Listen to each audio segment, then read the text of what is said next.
Magandang araw po sa inyong lahat. Narito na naman po ang ating kwento para sa araw na ito. Ito ay tungkol sa isang batang ulila na lumaking walang nakilalang pamilya.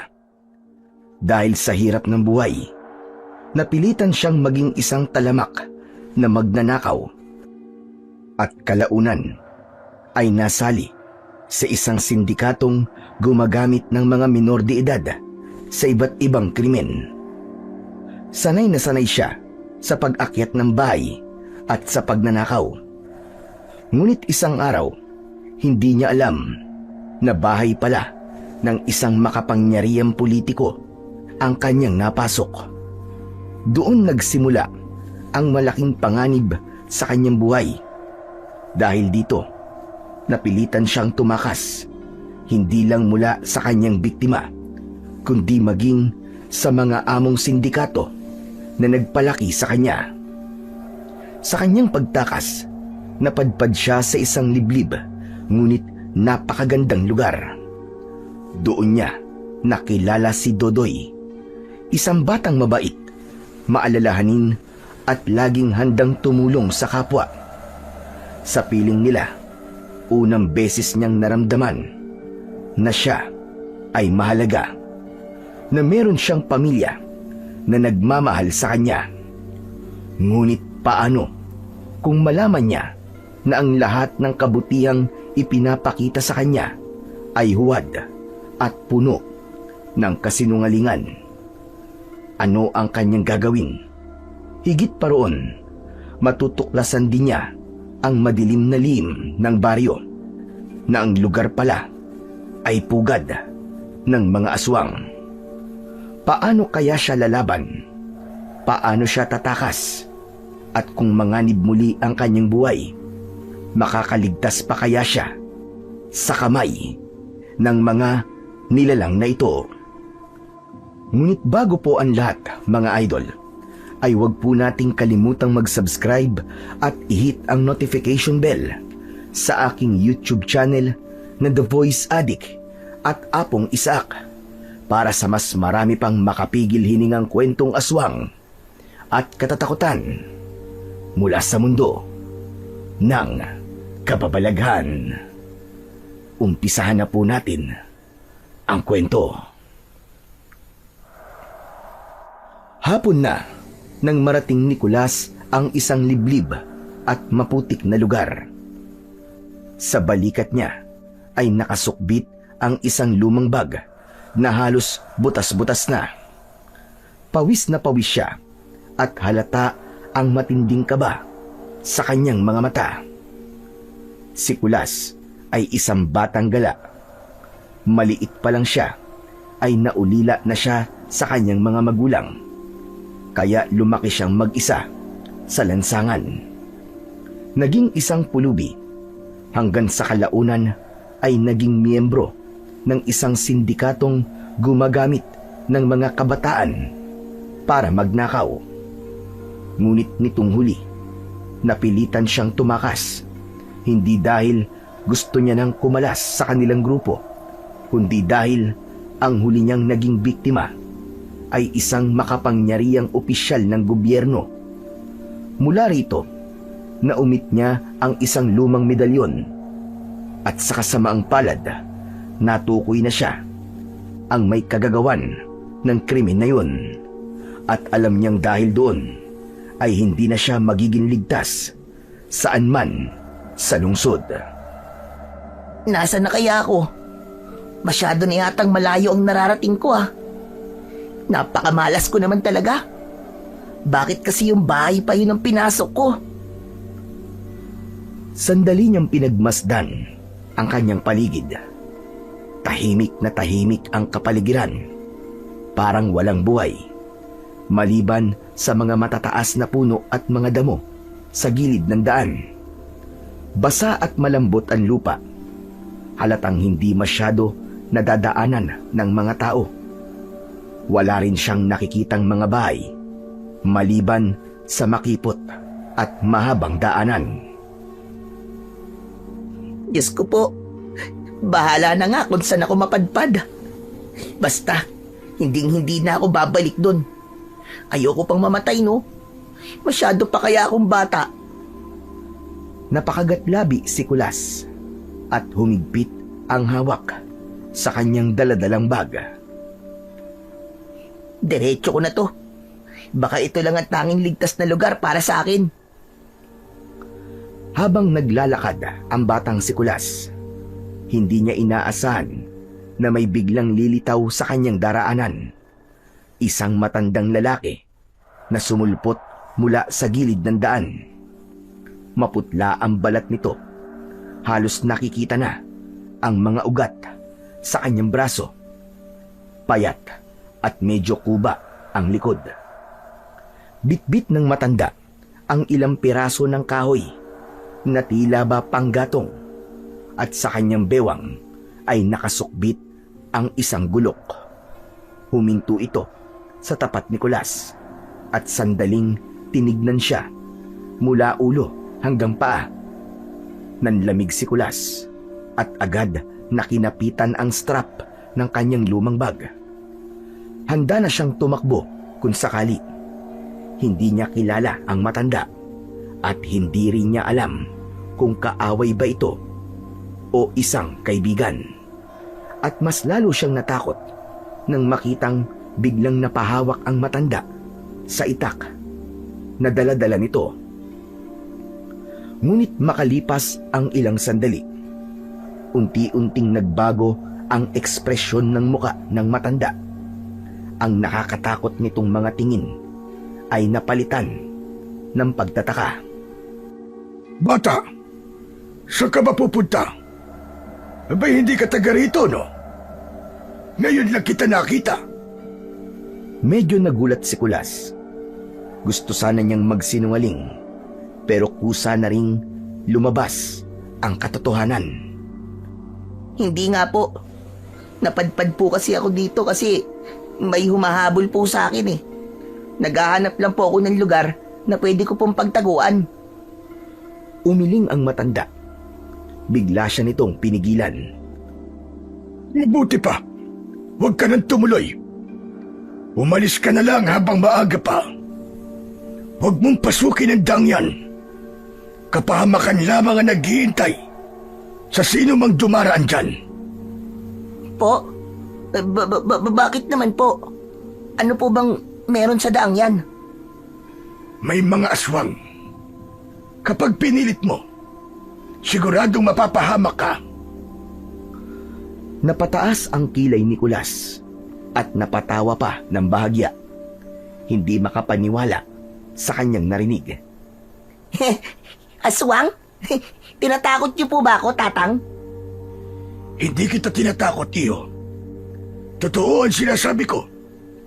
Kung mahal mo ang buhay mo, huwag kang tumuloy.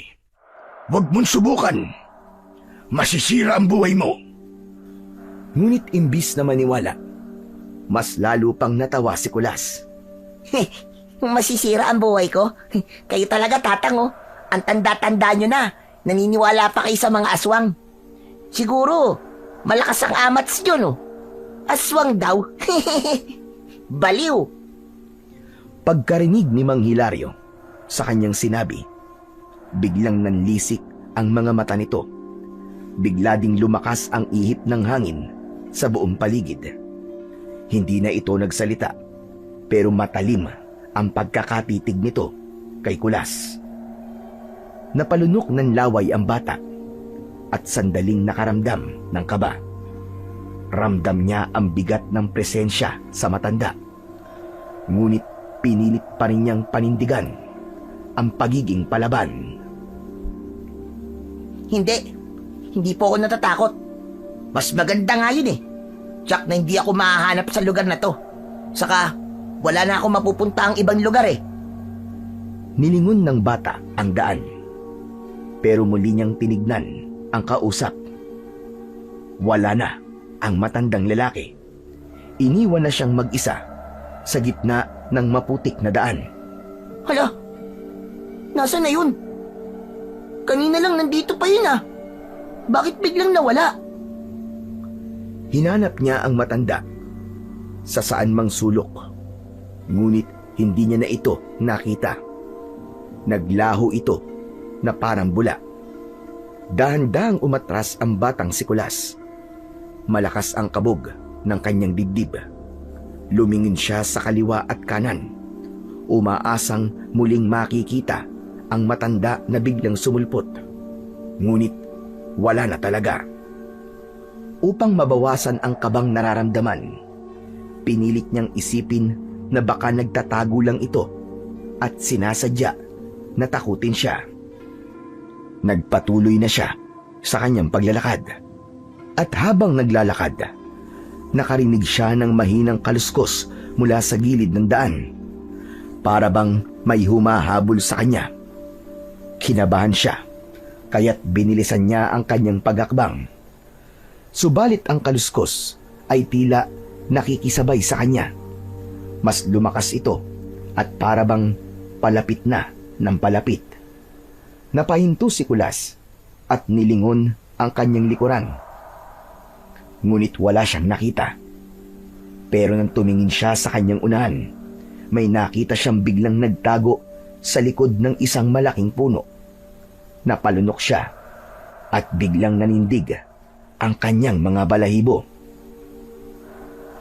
Ikaw ba yan, Tatang? Lumabas na kayo!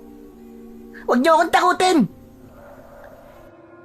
Inisip niya na pinagtitripan talaga siya ng matandang lalaki. Dahan-dahan siyang lumapit sa kinaroroonan ng puno. Paglapit niya, biglang sumilip mula sa likod ng puno ang isang batang lalaki. Halos kasing edad niya. Payat ito at nakasuot ng maganda at maayos na damit. Kapansin-pansin ang masiyahin nitong muka. Hindi ako Tatang. Bata pa ako. Sino ka? Hindi ka taga rito, no? Ngayon lang kasi kita nakita dito eh. Oo, ngayon lang ako nakapunta dito. Tsaka malayo ang pinanggalingan ko. Bata, anong pangalan mo? Dodoy, ikaw, anong pangalan mo? Ako naman si Kulas. Kulas, maganda ang pangalan mo ah. Pero bakit napadpad ka dito? Anong ginagawa mo dito? Oo, wala. Naglalakad-lakad lang. Alam mo kasi, isa akong palaboy eh. Wala akong bahay. Wala akong tinutuluyan. Kaya kung saan ako abuti ng antok, doon ako. Palaboy nga, di ba? Ganun pala. Kung gusto mo, sumama ka sa akin eh. Tara, ipapakilala kita sa mga tao dito. Baka matulungan ka nila. Napatingin si Kulas kay Dodoy. Tila nagulat sa alok nito. Hindi siya sanay na may ibang taong tutulong o magmamalasakit sa kanya. Ilang sandali siyang natahimik. Parang nag-aalinlangan kung dapat ba niyang tanggapin ang alok nito. Napayuko siya at napakamot sa batok. Halatang nahihiya at nag-iisip. Ngunit maya-maya pa, unti-unti na siyang napangiti. Talaga ba? Gusto mo akong isama, Dodoy? Oo nga. Halika, dadaling kita sa baryo namin. Sumunod ka sa akin, dali. Nauna nang maglakad si Dodoy, habang si Kulas naman ay nakasunod sa kanya. Makalipas ang ilang minutong paglalakad, natanaw na nila ang baryo. Isa itong liblib na pamayanan na tinatawag nilang Baryo Lunore. Wala namang nakikitang kakaiba si Kulas habang papasok sila sa baryo. Bukod sa tahimik at simple lang ang pamumuhay dito. Hindi tulad sa lugar na pinanggalingan niya. Isang lugar na magulo, maingay, at delikado. Habang naglalakad, napansin din ng bata na parang sinusundan siya ng tingin ng mga batang naroroon, mga matatanda, at ilang kababaihan. Nakangiti ang mga ito at binabati siya sa kanyang pagdating. May ilan pang kumaway at ang ibang bata ay sinusundan sila. Tila tuwang-tuwa sa kanyang presensya. Grabe. Ang weirdo naman. Bakit sila nakatingin sa akin lahat? Hayaan mo sila. Masaya lang sila na may dayo dito sa baryo namin. Ha? Masaya? Bakit naman sila magiging masaya? Eh, hindi naman nila ako kilala. Ngayon lang nila ako nakita. Alam mo, ganyan talaga dito, Kulas. Masiyahin ng mga tao. Halika, sumunod ka na lang sa akin. Mamaya, malalaman mo kung bakit. Naglakad pa ang dalawang bata. Ilang sandali ay biglang tumigil si Dodoy sa tapat ng isang maganda at malaking bahay. Ito ang pinakamalaki sa baryo na yon. Hindi ito tulad ng mga nakita niyang bahay kanina na karaniwang kubo lamang. Ang bahay na ito ay yari sa makakapal na kahoy. May malalaking bintana at malawak na balkonahe. Para bang isang sinaunang bahay ng mayayaman nung araw. Pumasok sila sa loob at doon ay sinalubong sila ng isang magandang babae. May suot itong bestida na tila ba galing pa sa panahon ng mga Kastila. Maputi ito, mapupungay ang mga mata, at may mapulang mga labi. Napatitig si Kulas dito habang papalapit ang babae. Aba, may kasama ka pala, Dodoy. Oo, Mama. Nakita ko po siya doon sa daan. Nag-iisa lang po siya eh. Kaya dinala ko po siya rito. Ganun ba? At sino ka naman, iho? Ako po si Kulas. Napadpad lang po ako rito. Naligaw po ako eh. Naligaw? Sigurado ka bang naligaw ka lang? Alam mo bang mahirap matunto ng lugar namin? Bihira ang estranghero mapadpad dito. Lalo na sa ganitong oras. Napapagabi na. Kuwan po kasi eh. Natitigilan si Kulas. Naramdaman niya ang bigat ng tingin ng babae. Para bang sinusuri siya. At bawat galaw at salitang lumalabas sa bibig niya ay tila ba sinusukat nito. Ngumiti ito at tinignan muli siya mula ulo hanggang paa. Hindi niya alam kung bakit parang may kakaiba sa mga ngiti nito. May ilang tao ang pumasok sa sala. May mga matatanda at ilang kabataan at maging sila ay nagsimula siyang pagmasdan. Nakita niyang nagbulungan ang mga ito. Napakagat sa labi si Kulas at nag-iwas ng tingin. Bigla siyang kinabahan. Bigla siyang natakot. Sandali lang. Mukhang kinakabahan ka. Natatakot ka ba, iho? Hindi po. Tama. Huwag kang matakot, iho. Wala kang dapat ikatakot. Basta't matuto ka lang makisama sa amin. Napalunok si Kulas.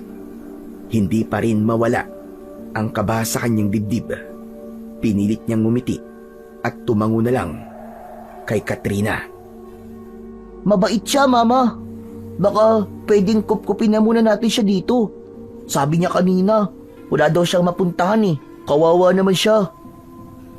Kawawa ka nga pala talaga, iho. Wala ka na bang pamilya? Ay, wala po. Mag-isa na lang po ako. Isang palaboy po sa kalsada. O siya, sige. Pwede kang manirahan dito. Talaga po? Patitirahin niyo po ako dito sa bahay niyo? Oo naman. Basta't marunong kang sumunod sa mga patakaran dito sa bahay at sa baryo. Hindi kami nagtataboy ng taong nangangailangan. Napayuko si Kulas. Ramdam niya ang biglang ginhawa sa kanyang dibdib. Naku, maraming salamat po. Hindi ko po alam kung paano po ako makakabawi sa kabutihan ninyo. Walang anuman, iho. Halika, maupo ka muna at magpahinga. Dodoy, tawagin mo nga si Inday sa kusina at pakisabi na ipaganda ng pagkain si Kulas. Sige po, Mama. Mabilis na tumakbo palabas ng sala si Dodoy at tumuloy sa kusina. Masiglang tinawag nito ang kanilang kasambahay. Naiwan si Kulas sa sala kasama ang ginang. Kailan ka pala padpad dito, iho? Kanina lang po. Nanggaling po ako sa kabilang bayan. Tapos, napadpad na lang po ako dito. Hindi ko po alam kung saan nahantong eh. Pero buti na lang po, nakita ko po si Dodoy. Sandaling katahimikan ang bumalot bago dumating si Inday na may daladalang bandihado ng pagkain. May kanin, nilagang manok at gulay na galing sa baryo. Kaagad nilang inilapag sa mesa. Salamat, Inday. Kulas, halika na. Kumain ka muna. Siguradong gutom ka na. Nag-atubili si Kulas, pero nang makita ang nakahain, agad siyang nakaramdam ng pagkalam ng tiyan. Nakakahiya po. Ano ka ba? Wala kang dapat ikahiya. Sige lang, kumain ka lang. Dito, hindi ka namin pababayaan. Umupo si Kulas at agad siyang inalok ng plato ni Inday. Nagsimula siyang kumain. Tahimik siyang ngumuya at habang ginagawa yon, ramdam niya ang init at kabusugan na matagal niya nang hindi nararanasan. Ano, Kulas? Masarap ba? Oo, sobra. Salamat ha. Hindi ko alam kung kailan ang huli kong kain ng ganito. Talaga ba? Kung ganun huwag kang mahihiya. Kumain ka lang ng kumain, Kulas. Ang bait niyo naman po. Hindi ko kalain na may mga taong tatanggap sa akin ng ganito. Sanay kasi ako na palaging nakikipagsapalaran sa lansangan eh. Tapos po, kapag nanghihingi ako ng tulong sa iba, palagi po akong tinataboy. Hindi naman kasi pare-pareha sa mga tao, Kulas. Dito sa baryo namin, mababait ang mga tao dito. Pinapahalagahan namin ang pagtulong sa kapwa. Kung sino man ang nangangailangan, tutulungan namin. Napangiti si Kulas sa sinabi ng senyora. Unti-unti ang kaba at takot na nararamdaman niya kanina ay biglang nawala. Salamat po, Aling. Huwag mo kong tawaging Aling. Katrina ang pangalan ko. Ang tawag nila sa akin dito ay Senyora. Senyora Katrina. Sige po, Senyora Katrina. Pasensya na po Hindi ko po alam eh. Napakamot ng ulo si Kulas habang nakayuko. Kita sa mukha niya ang hiya at pagkailang. Senyora Katrina. Salamat nga po pala sa lahat ng to Tatanawin ko po itong malaking utang na loob. Hayaan po ninyo, bilang ganti po, hindi po ako magiging pabigat po sa inyo. Magtatrabaho po ako sa inyo, tutulong po ako at gagawin ko po kung meron kayong ipag-uutos. Kahit ano pong gawain, senyora. Huwag mo nang alalahanin yon. Ayos lang sa akin, Kulas. Saka wala naman akong balak na gawin kang alipin sa aking pamamahay. Bisita kita. At mukhang gustong-gusto ka ng anak ko. Wala kang gagawin dito, Kulas. Maging mabait ka lang at maging masunhurin. Tiyak na magiging maayos ang lahat. Mama, pwede bang dito na lang talaga tumira si Kulas? Para naman po may kalaro na po ako. Gusto mo ba talaga na dito siya tumira at maging kalaro mo? Opo, gustong-gusto po. O sige, kung yan ang gusto mo, anak. Pero kailangan muna nating tanungin si Kulas kung gusto ba niya. Kulas, ano sa palagay mo? Di ba ulila ka naman na at walang matirhan? Gusto mo ba na dito ka na lang tumira sa amin? Opo. Gustong-gusto ko po. Payag po ba talaga kayo? Nagkatinginan ang mag-ina at sabay silang ngumiti. Oo naman. Mabuti nga yun para may kalaro na ang anak ko. Dito ka na sa amin mula ngayon. O sige na, magpahinga ka na. Mamaya pagkatapos mo kumain, ipapahanda ko yung magiging kwarto mo. Napatitig si Kulas kay Senyora Katrina at hindi maiwasang ngumiti ng lalaki. Ngayon lang siya nakaramdam ng ganitong pakiramdam. Ligtas, tinatanggap at gusto siyang makasama. Itinuloy na niya ang pagkain niya hanggang sa siya ay matapos at mabusog. Maraming salamat po. Sobrang nabusog po ko. Ang sarap po ng pagkain nyo. Mabuti naman at nagustuhan mo. Mula ngayon, palagi ka nang makakakain ng masarap. Hindi ka na magugutom pang muli. Totoo yan. Alam mo, may mas masarap ang pagkain dyan at ihahain din yun sa tuwing nagkakaroon ng piyesta dito. Nako, kung yun ang matitikman mo, sigurado akong hahanap-hanapin mo. Talaga? Ano naman pagkain yun, Dodoy? Naku, tama na nga yung pag-uusap niyo. Mabuti pa habang hinihintay na maayos ang silid niya. Maglaro na muna kayong dalawa. Oo, Mama. Siya nga po pala.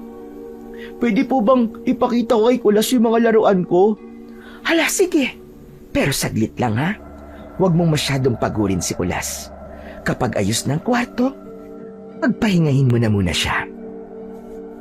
Opo, Mama. Tumakbo si Dodoy papasok sa kanyang silid at isa-isang inilabas ang kanyang mga laruan. May makinang na tren na gawa sa bakal, isang digulong na kabayong kahoy at ilang magagarang laruan na halatang pangmayaman. Namangha si Kulas dahil kahit minsan ay hindi pa siya nakakahawak ng ganung kagagandang laruan. Kitang-kita sa kanyang mga mata ang tuwa at labis na pananabik. Ngunit napatitig si Kulas nang mula sa isang kahon ay may inilalabas na mga manikang kahoy na may kakaibang anyo ang bago niyang kaibigan na si Dodoy. Maputla ang muka ng mga ito at nakangiting hindi mawari kung masaya ba o natatakot. Anong klaseng laruan yan? Bakit ka naglalaro ng mga manika? Sandaling natigilan si Dodoy. Hinawakan nito ang isang manika at bahagyang napangiti. Ngunit biglang tila lumungkot ang kanyang mga mata. Ito ba? Wala to. Mga koleksyon ko lang to. Mga dati ko silang kaibigan at kalaro. Pero nung nawala na sila, pinagawan ko ng ganito para palagi ko silang maaalala. Natigilan si Kulas at hindi agad nakasagot. Napansin niyang may nakaukit sa kamay ng bawat isa. Mga pangalan.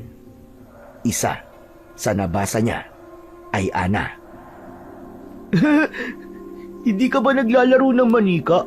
Ba't parang natatakot ka sa kanila? Ako? Takot? Hindi ah. Ba't naman ako matatakot sa manika? Wala namang buhay yan. Dati meron. Ano? Anong sabi mo?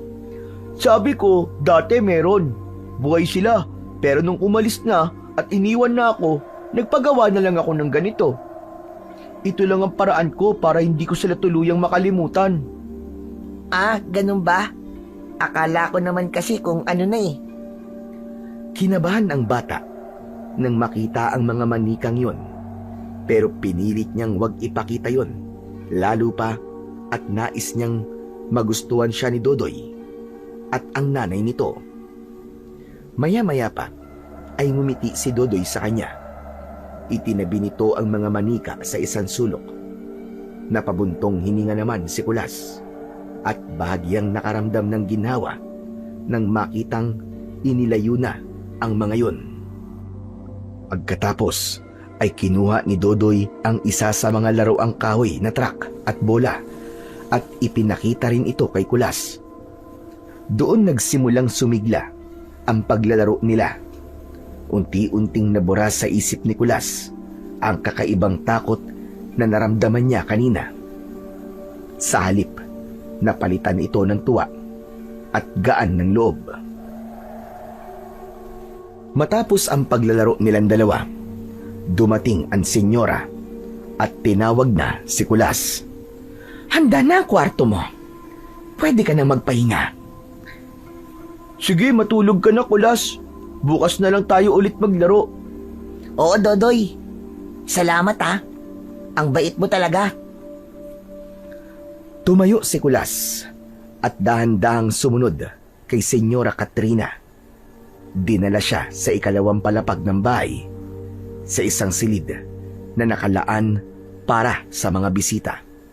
Pagpasok niya roon, agad siyang humanga. Simple lang ang silid, ngunit maluwang. May isang malaking aparador na kahoy na nakatayo sa gilid. Sa kabila naman ay may 3 baul na nakahilera. Malinis ang sahig, nayari sa malalapad na tabla. Walang nakasabit sa dingding at merong isang lampara na nakapatong sa maliit na mesa na nakalagay lamang sa isang sulok, malapit sa kama. Heto, dito ka muna.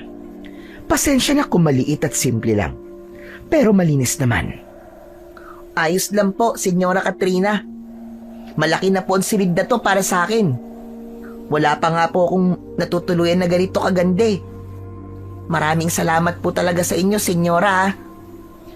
Sige, magpahinga ka na. Bukas ipapakilala kita sa ibang taga-baryo. Sige po, salamat po talaga sa lahat. Lumabas na si Senyora Katrina at isinara ang pintuan. Muling pinagmasdan ni Kulas ang kabuuan ng silid. May nakita siyang malaking bintana at katabi nito ay isang pinto na papunta sa maluwang na veranda. Lumapit siya doon at lumabas. Pumuesto sa isang upuan. Mula sa veranda ay tanaw niya ang labas ng bakuran. Napansin niyang gabi na pala. Madilim ang paligid at napakatahimik. Malamlam ang sinag ng buwan ng mga oras na yon.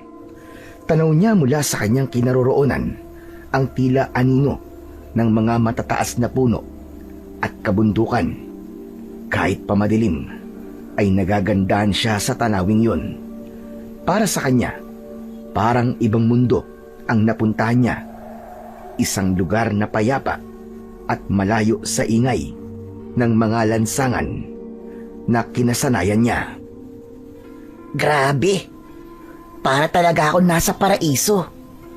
Akala ko, puro kamalasan lang ang mangyayari sa akin habang buhay. Pero mali pala ako. Dahil may swerte din pala. Napatawa pa siya ng mahina. Sa tagal ng kanyang pagiging palaboy, ngayon lang siya nakaramdam ng tunay na kapahingahan. Bigla niyang nakalimutan ang hirap at takot. Ngunit habang nakaupo at nakatanaw sa buwan, bigla siyang nakarinig ng mga bulong.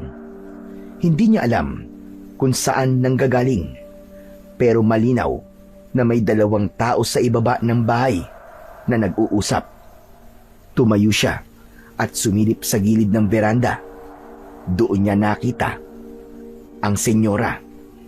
May kausap itong isang matandang babae na nakasuot ng simpleng kulay itim na bestida.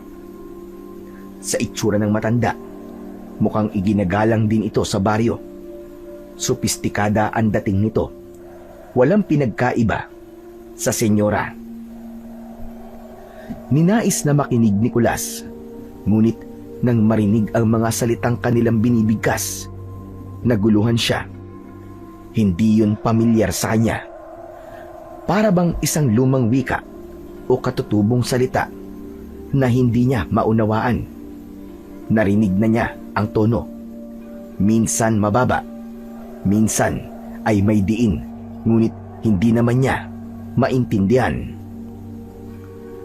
Ano kayang pinag-uusapan nila? Parang napakaseryoso ah. Maya-maya pa ay napansin niyang tumingala si Senyora Katrina. Kaya mabilis siyang umatras at muling umupo sa kanyang upuan. Nagpanggap siyang nakatingin lang sa buwan at saka pinilit na wag na lamang isipin ang mga narinig niya. Pagkaraan ng ilang sandali, nakaramdam na siya ng antok. Bumangon siya mula sa upuan at pumasok na sa kanyang silid. Hindi niya isinara ang pinto ng veranda dahil gusto niyang pumasok ang malamig na hangin mula sa labas. Para sa kanya, mas masarap matulog kapag sariwa ang hangin. Inaantok na ako. Makahiga na nga. Naiga na siya sa kama at sa loob lamang ng ilang minuto, nakatulog na ang bata. Maaga pa lang ay nagising na si Kulas. Malamig ang simoy ng hangin na pumapasok mula sa nakabukas na pinto ng veranda. Tumayo siya at dahan-dahang muling lumapit at lumabas. Mula roon ay tanaw na tanaw niya ang mga puno, ang bundok na bahagyang natatabingan ng hamog at mga ibong walang sawang lumilipad. Bahagyang napangiti ang bata. Grabe! Ito na yata ang pinakamagandang gising ko sa buong buhay ko. Habang nakatanaw, narinig niya sa ibaba ang isang pamilyar na boses. Tinignan niya ito at nakita niya ang bago niyang kaibigan na si Dodoy na nakatayo mismo sa tapat at nakatingala sa kanya. Uy! Mabuti't gising ka na pala, Kulas. Halika na! Bumaba ka na dyan at sabayan mo kami ni Mama. Mag-aalmusal na tayo. Sige. Sandali lang, Dodoy. Bababa na ako. Kumaway si Dodoy bago ito tumakbo papasok ng bahay. Bumalik si Kulas sa loob ng silid. Inayos ang kanyang higaan at saka tuluyang bumaba upang samahan sa almusal ang kanyang bagong kaibigan. Ayan, kompleto na tayo. Halika na, Kulas. Umupo ka na dito sa tabi ni Dodoy. Salamat po, senyora. Kulas, heto tikman mo tong tapa. Paborito ko to tuwing umaga. Tapa? Masarap ba yan? Abay, oo naman. Masarap yan lalo kung mainit na mainit ang kanin. Halika na, huwag ka nang mahihiya. Kumain ka ng mabuti. Umupo si Kulas at nagsimulang sumandok ng kanin. Sinubukan niyang lagyan ng kaunting tapa ang kanyang plato at tinikman ang putahing yun. Masarap nga. Tama ka, Dodoy. O diba? Sabi ko sa iyo eh. Kaya nga maski araw-araw kong ulam to, hindi ako nagsasawa eh. Kaya pala, ang sarap-sarap pala talaga. Mabuti naman at nagustuhan mo. Sige, kumain ka pa. Sana tumaba ka kagad. Po? Kailangan mong tumaba. Kasi hindi pwedeng ganyan ka. Payat at parang buto-buto. Mas mabuti na damihan mo ang pagkain ng masasustansyang pagkain para lumakas ka. Tama si Mama. Kaya ako palagi din ako kumakain ng madami. Kasi kami dito, naniniwala kami na ang kalasugan ay kayamanan. Dahil kahit gaano karami ang pera mo, kung mahina ka naman at sakitin, wala rin silbi. Hindi mo magagawa ang mga gusto mo. Tama. Kaya simula ngayon, sisiguraduhin namin na mapapakain ka ng tama para maging malusog ka at maging maayos ang iyong katawan. Naku, salamat po kung ganon. Napakabuti niyo po talaga. Nagpatuloy na ang kainan. Habang kumakain, panaka-naka ay napapansin ni Kulas si Senyora na tahimik at tila may iniisip.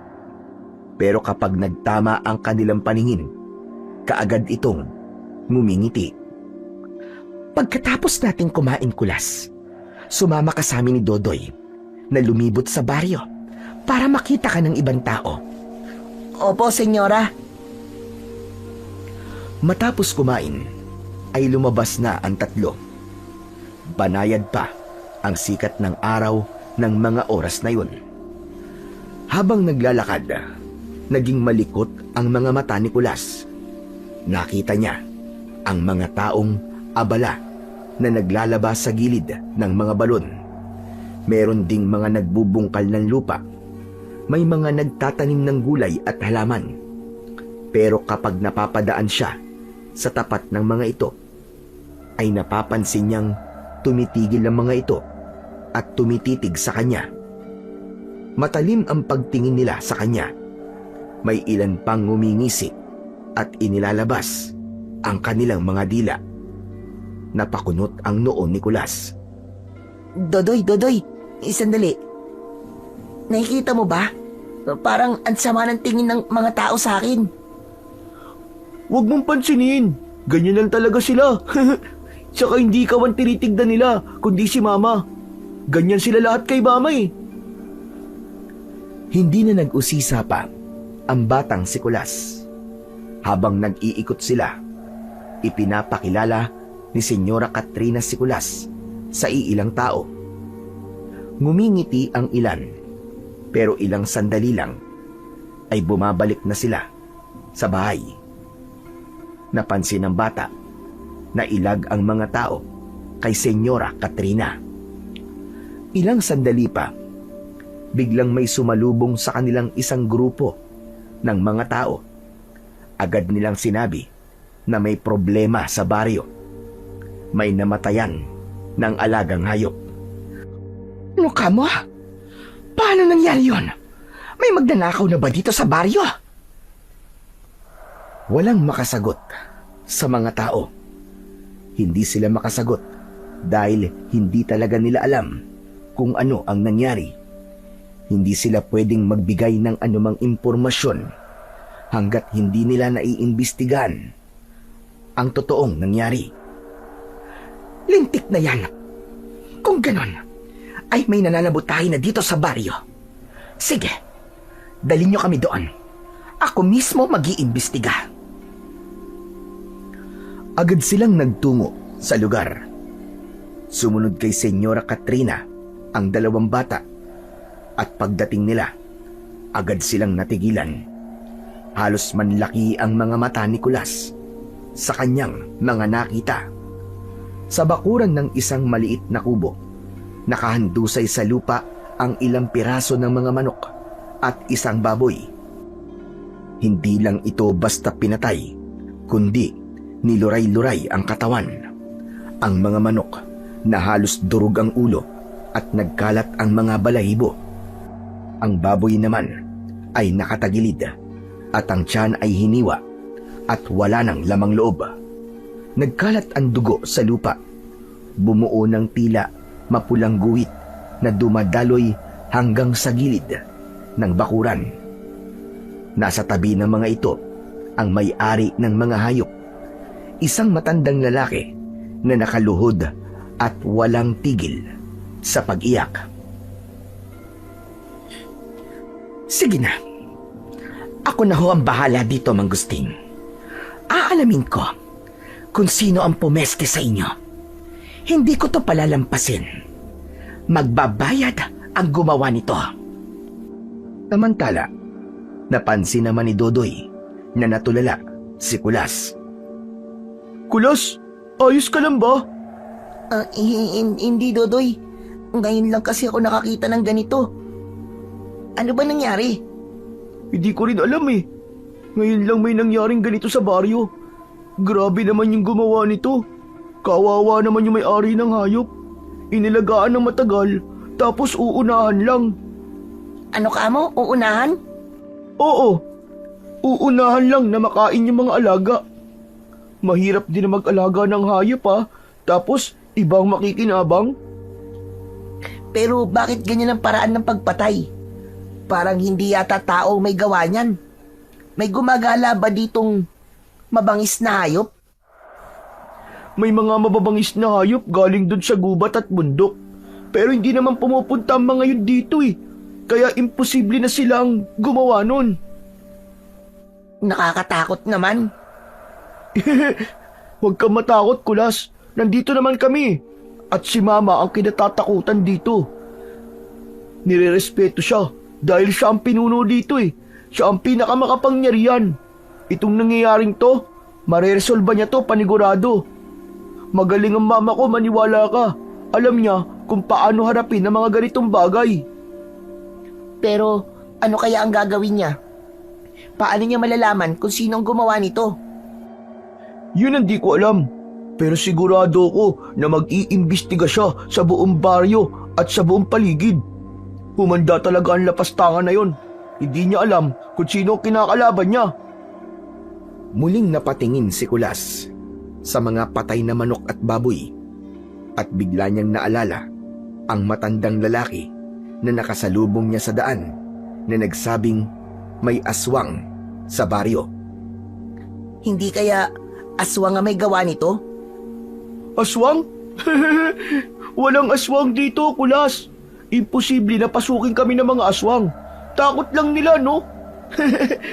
Teka, bakit mo nga pala nasabi yan? Naniniwala ka ba sa mga aswang? Hindi. Bigla ko lang kasi naalala yung matandang lalaki na nakasalubong ko kahapon sa daan. Bago tayo magkita, binalaan niya ako na wag na akong tumuloy. Ano ka mo? Matandang lalaki? Sino ba yun? Pwede mo bang ilarawan kung anong itsura niya? Matanda na siya tapos maputla ang balat niya saka payat ang katawan. At yung mga mata niya, grabe kung tumitig. Talaga? Ano sabi sa'yo? Ba't ayaw kanyang tumuloy dito? Ang sabi niya kasi, may aswang daw dito. Delikado daw, kaya yun, pinipigilan niya ako. Ganun ba? Huwag kang maniwala kagad sa kwento ng mga matatanda, Kulas. Maraming sinasabi ang mga ito na minsan hindi naman totoo. Kumbaga parang nananakot lang. Kaya nga naisip ko nga kahapon na baka malakas lang ang amats niya. Abay, malakas talaga. Loko talaga yung matandang yun. Sisirain pa ang reputasyon ng baryo namin. Habang nag-uusap ang dalawang bata, biglang lumapit sa kanila si Senyora Katrina. Tumigil sila sa pagsasalita at buong atensyon na nakatuon sa kanya. Kayong dalawa, Dodoy at Kulas, mabuti pa ay mauna na kayong umuwi sa bahay. Susunod na lang ako sa inyo maya-maya. Kailangan muna naming mag-usap-usap ng mga matatanda para malaman namin kung ano ang gagawin sa nangyaring problema. Sige na. Opo, Senyora Katrina. Sige, Mama, uuwi na po kami. Nagpaalam na ang dalawang bata at dahan-dahang naglakad pabalik sa kanilang bahay. Pagkatapos nilang makauwi, mabilis na lumipas ang oras at pagkatapos ng hapunan, si Kulas ay muling umakyat na sa kanyang kwarto. Sinimulan niyang ayusin ang higaan at pagkatapos ay kinuha ang kanyang dalang bag. Doon niya muling nakita ang bagay na naging dahilan kung bakit niya iniwan ang lungsod. Hinawakan niya ito at pinagmasdang mabuti. Namangha siya sa mga nakaukit sa mismong medalyon. Sa gitna nito ay may mga simbolo, parang mga alon ng apoy. Bakit kaya dahil dito parang handang pumatay ang politiko na yun? Ano kayang meron sa medalyon na to? Dahil kaya gawa to sa purong ginto? Kaya mahalaga? Wala siyang nakuwang sagot sa kanyang sariling mga tanong. Kaya naman, hinayaan na niya ang kwintas sa kanyang leeg. Kinuha niya ang ilang pirasong damit at inilagay sa aparador. Matapos niyang ayusin ang silid, nagpunta siya sa veranda para muling lumanghap ng sariwang hangin. Nakita niya, mas maliwanag na ang buwan ng gabing yun at marami na ring mga bituin. Ang ganda talaga dito. Ngayon ko lang nakita na masarap palang panoorin ng mga bagay na hindi ko pinapansin dati. Huminga siya ng malalim. Dinama ang malamig na hangin na dumadampi sa kanyang balat. Samantala, naging tahimik naman ang ilang sandali. Ngunit makalipas lamang ang ilang saglit, muli siyang nakarinig ng nag-uusap. Parang may nag-aaway. Pinakinggan niya ng maigi ang mga boses hanggang sa nakilala niya ang tinig ni Dodoy at ni Senyora Katrina. Pinakinggan niya pa ito ng maigi at napagtanto niyang mukhang nagtatalo nga ang mag-ina. Parang pinapagalitan ng senyora ang kaibigan niya. Inisip na lang niyang baka naman may nagawang mali si Dodoy. Kaya dinidisiplina. Hindi ko naman kasi kasalanan yun eh. Siya ang dapat na magbayad, hindi ako. Siya ang dapat mong pagalitan. At siya ang dapat na sinasaktan mo, aray. Tama na po. Ano ba? Ayoko na sabi. Tama na po. Habang naririnig niya ang mga boses, dahan-dahan siyang nakaramdam ng antok. Kaya naman, bumalik na siya ng kama at natulog. Hinayaan na lamang niya ang mag-ina at hindi na siya nakialam sa mga ito. Maya-maya ay narinig niyang tila humahagulgul na si Dodoy, pero hindi pa rin gumawa ng kilos si Kulas. Hinayaan lang niya. Hindi siya nakialam sa away ng mag-ina. Ilang sandali pa ay tuluyan na siyang nakatulog. Samantala, ilang oras ang nagdaan nang bigla siyang nagising. May malalakas na yabag mula sa labas ng silid. Napatingin siya sa beranda at nakitang bukas pa rin ito. Muli niyang ipinikit ang kanyang mga mata at sa pagkakataong yun, biglang may tumapik sa balikat niya. Dahan-dahang binuksan niya ang kanyang mga mata at sa harap niya, nakita niyang nakatayo ang matandang lalaki na nagbabala sa kanya sa gubat tungkol sa baryo. Dahil sa gulat ay muntik na siyang mapasigaw, ngunit kagad na tinakpan ng matanda ang kanyang bibig upang pigilan siyang makasigaw. Nanlalamig sa takot ang kanyang pakiramdam. Huwag ka matakot, bata. Hindi mo ako kaaway. Wala akong balak na saktan ka. Nakatakip pa rin ang kamay ng matanda sa kanyang bibig. Makinig ka sa akin, bata. Ipangako mo munang hindi ka sisigaw para pakakawalan kita. Sunod-sunod na tumango ang bata. Tila nakikiusap na rin siya na alisin ang takip ng bibig dahil hindi na siya naging komportable. Nahihirapan na rin siyang huminga. Ilang beses na rin niyang sinubukan lumaban pero sadyang malakas ang matanda. Hindi siya makaporma. Kaya naman, maski labag sa loob niya na sumang-ayon, ay wala na siyang nagawa. Nang makumbinsi niya si Mang Hilario na hindi siya gagawa ng anumang ingay, ay saka lang siya nito binitiwan. Umayos ang kanyang paghinga. Makalipas lamang ang ilang segundo. Pasensya ka na, iyo. Kailangan ko lang talagang gawin yon para hindi tayo mapahamak. Nanginginig pa rin ang katawan ng bata. Sinabi ko na sa'yo, wala kang dapat na ikatakot sa akin.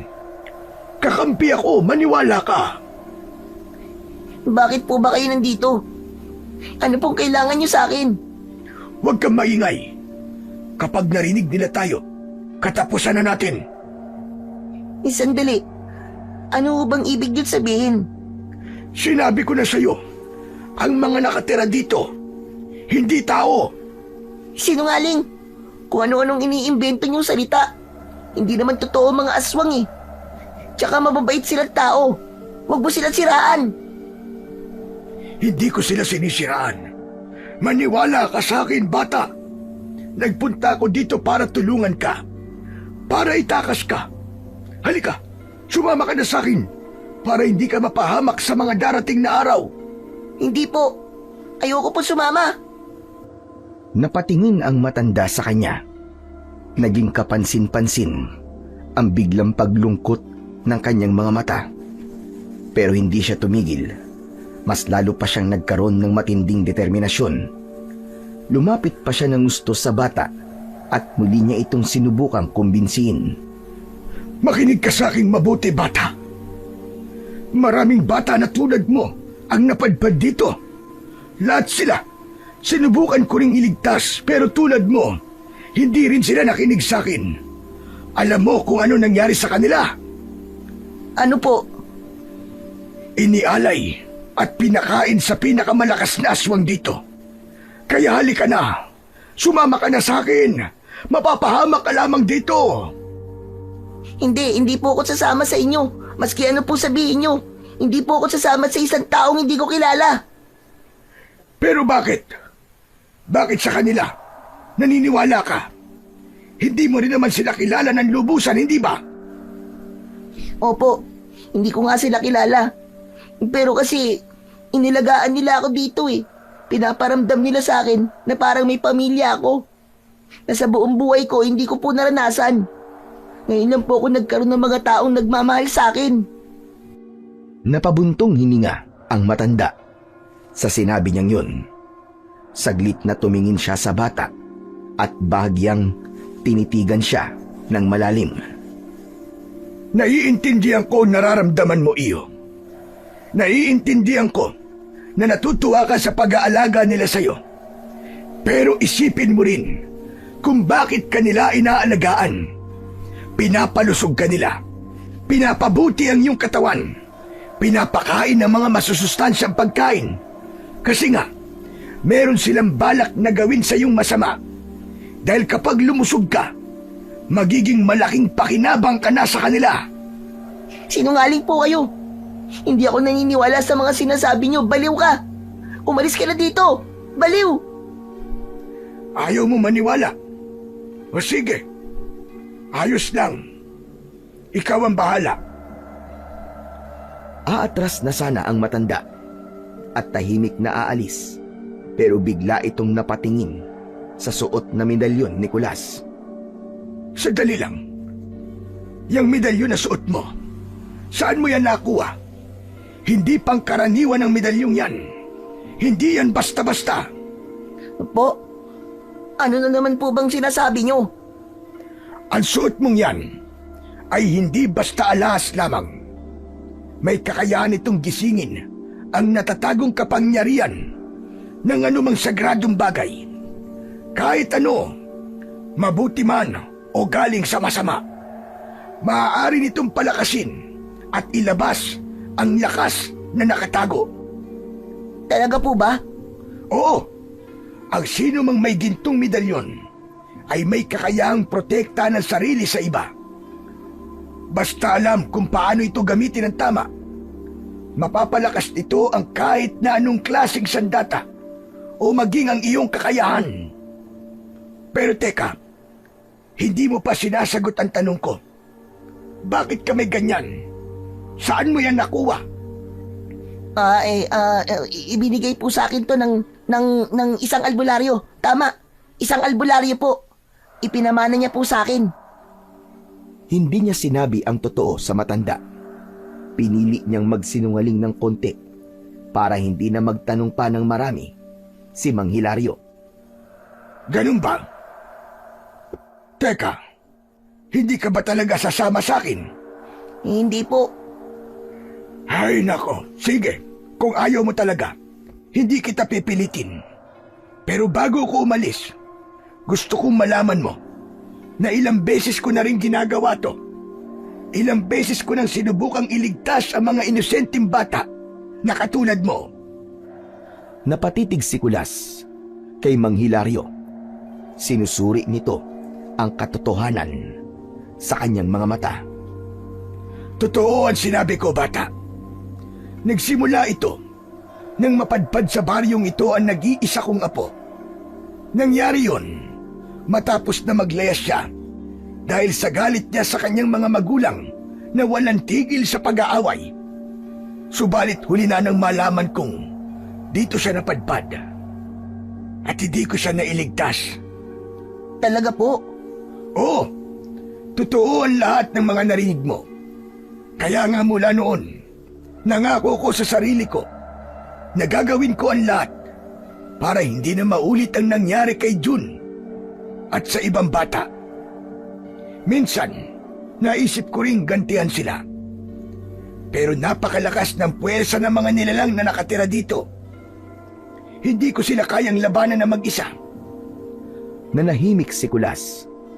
Sa sandaling yon, tila unti-unti siyang nakukumbinsi ng matanda. May ilang bahagi sa kanyang isipan na nagsasabing baka nga totoo ang sinasabi nito at kailangan niyang makinig. Ngunit nang maalala niya ang kalunos-lunos na pangyayari sa mga alagang hayop, muli siyang nagduda. Naisip niyang imposible namang mag-iimbestiga ng maayos ang mga tao sa baryo kung alam naman nila sa sarili nilang aswang sila at posible na isa sa kanila talaga ang may gawa ng bagay na yon. Para sa kanya, hindi magiging malaking problema ang pangyayari kung talagang mga aswang ang nakatira sa baryo. Sige bata, aalis na ako. Pero bago ko gawin yon, pwede ko bang dasalan ng iyong medalyon? Ha? Bakit po? Wala lang. Gusto ko lang dagdagan ng kapangyarihan natin. Dadagdagan niyo po? Bakit? Ano po ba kayo? Albularyo? Hindi na sumagot ang matandang lalaki. Bagkus ay mabilis nitong hinawakan ang medalyon at diretsong umusal ng dasal sa wikang Latin. Wala nang nagawa ang bata kundi ang pakinggan at pagmasdan ang ginagawa ni Mang Hilario. At nang matapos, tumindig na siya at nagsimulang magpaalam. O siya, tapos na.